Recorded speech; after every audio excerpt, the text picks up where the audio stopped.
ڈر، کچھ نیا آزمانے کا ڈر، اپنے جذبات کو ابھارنے کا ڈر، یا کہیں پر اپنے من کی بات بولنے کا ڈر۔ زندگی کے کتنے ہی قیمتی پل تو ہم اس ڈر کی وجہ سے ہی کھو دیتے ہیں، اور اس ڈر کی وجہ سے ہی خود کا اعتماد کھو بیٹھتے ہیں، اور زیادہ تر اس ڈر کی وجہ ہوتی ہے کہ لوگ کیا سوچیں گے، لوگ کیا کہیں گے، اگر میں زمانے کے ساتھ نہ چلا تو لوگ کیا کہیں گے، میرا لباس اتنا مہنگا کہ کھانے کو کچھ نہیں، صرف کس لیے کہ لوگ کیا کہیں گے، میری آرائش و زیبائش اتنی کہ میرا گھر کا چولہا بند ہے، کس لیے کہ لوگ کیا کہیں گے۔ آج ہم دیکھتے ہیں کہ ہم نے دنیا کا کوئی چھوٹے سے چھوٹا یا بڑے سے بڑا ہی کام کیوں نہ کرنا ہو، اس میں یہ چیز ضرور دیکھی جائے گی کہ لوگ کیا کہیں گے۔ تقلید انسان کو اندھا کر دیتی ہے، لیکن تقلید ہے بھی ضروری۔ تو ہم کون سے ایسے کام کریں کہ جس سے ہم اس اندھیر سے آزاد ہو سکیں۔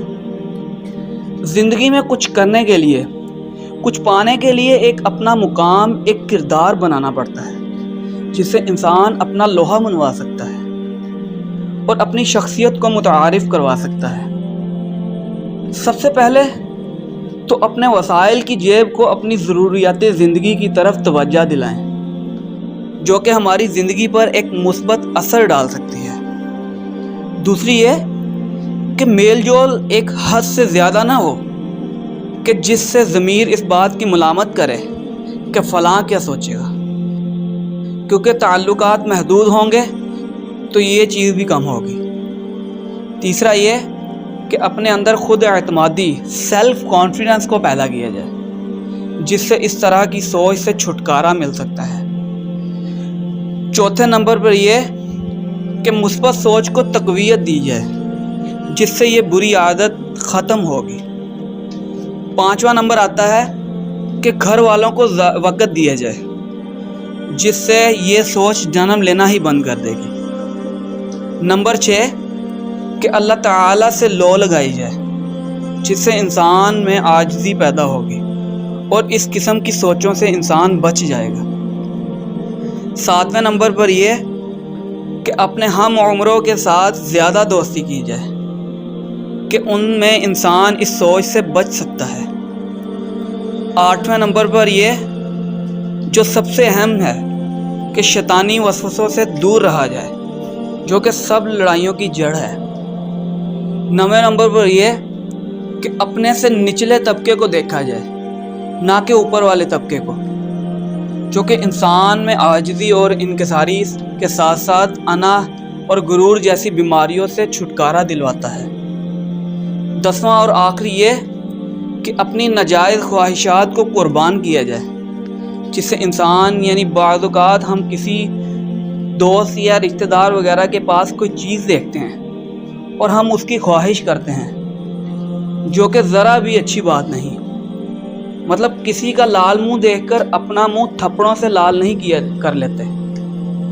تو دوستو یہ تھے کچھ بہت ہی اہم پوائنٹس جن کو اپنا کر ہم معاشرے میں سر اٹھا کر جی سکتے ہیں اور اپنی مرضی کی زندگی گزار سکتے ہیں، کیونکہ اس دور میں کسی چیز کی بھی پرفیکشن نہیں مل سکتی بجز اللہ تعالیٰ کے۔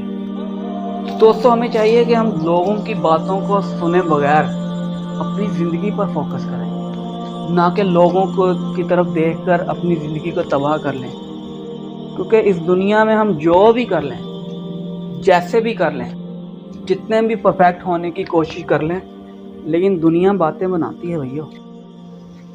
آخر میں یہی کہوں گا کہ پوری زندگی ہم یہ سوچتے رہتے ہیں کہ لوگ کیا کہیں گے، لیکن آخر میں لوگوں کے الفاظ یہ ہوتے ہیں انا للہ و انا الیہ راجعون۔ تو آئیے ہم اس بات کا عہد کریں کہ ہم جو بھی کام کریں گے ان میں صرف لوگوں کا مشورہ لیں گے، نہ کہ لوگوں کی طرف دیکھیں گے۔ وہ ایک قول ہے نا کہ سنو سب کی لیکن کرو اپنی۔ اللہ تعالیٰ سے دعا ہے کہ اللہ تعالیٰ جو کہا سنا ان پر عمل کرنے کی توفیق عطا فرمائے۔ اور اللہ تعالی ہم سب کا حامی و ناصر ہو، آمین یا رب العالمین۔ دوستو اگر آپ کو میری یہ ویڈیو پسند آئے تو لائک کریں، شیئر کریں اور اپنے تاثرات کا اظہار کمنٹس میں کریں۔ ہمارا چینل سبسکرائب کریں اور گھنٹی والے بٹن کو پریس کریں تاکہ ہمارے آنے والی ویڈیوز آپ تک آسانی کے ساتھ پہنچ سکیں۔ شکریہ۔